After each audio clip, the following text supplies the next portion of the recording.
We're your Daily Collegian Football Beat, here to talk about Penn State's upcoming game at Ohio State. For the first time this year, Matt McGloin named the starter for Penn State. No more or between him and Rob Bolden. On the other side of the ball, Braxton Miller has kind of established himself for Ohio State. Steve, you want to talk about that? Yeah, Braxton Miller came into the season. He graduated from high school in December. He's the number one quarterback recruit in the country, and he's shown why. Through the air, he hasn't been great, which can be expected from a freshman, especially one who's not a bona fide pocket passer. But he can really make some plays with his legs, and I think the running game for Ohio State is what's going to trouble Penn State. Boom Herron, to go along with Miller, definitely going to pose a serious threat. I mean, 63% of their yards come from the ground. So. Yeah, I mean, I was just watching. I remember watching the Illinois-Ohio State game. It was a few weeks ago when we were in the press box after a Penn State game, and Ohio State didn't complete a pass until the third or fourth quarter. It's going to be a ground game, and that's when guys like Devin Still and Jordan Hill are going to come in big for Penn State. They're going to need to get up through the middle and try to focus on the run, because if they can force Ohio State to pass, then they can put them in some bad situations. Then you got guys like Chaz Powell and Nick Suke back there to possibly pick some balls off. So big thing for the defense is going to be focusing on the run and stopping that, and then worry about the passing game, which shouldn't be a problem for them. Yeah, Luke Fickell, I think he said it was his press conference this week. It's going to be a quick game. That clock's going to be running the whole time. Both teams are going to be running the ball a whole lot. And I think he finally got to a football question after answering a whole lot of scandal questions from both Penn State and Ohio State angles. And first thing he said about Penn State was the defense.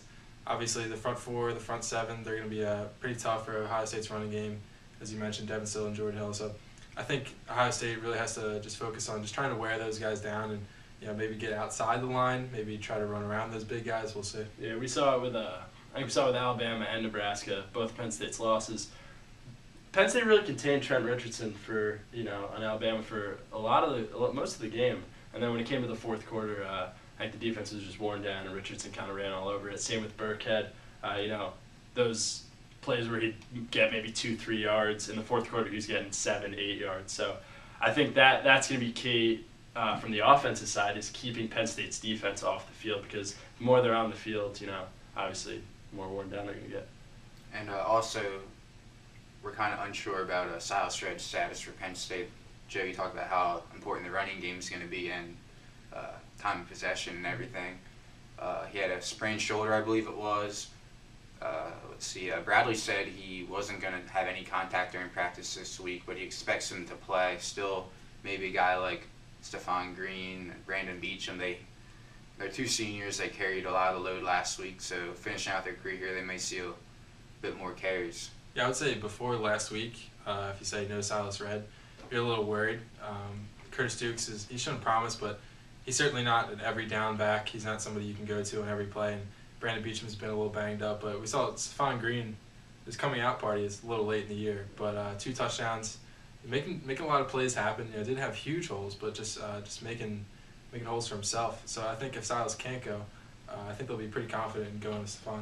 Yeah, I think the big thing this week, kind of like it was last week, is going to be special teams. I don't think there's going to be a lot of points scored in this game, so guys like Anthony Farah are going to have to come up big and come up with big punts when Penn State can't get a first down, and hit some much-needed field goals that they're going to need for them, because I don't see this game going more than 20 points, 25 points combined. I don't know about you guys, but it's just make sure you win the field position battle, and I think that's how whoever wins that battle is going to win the game, I think.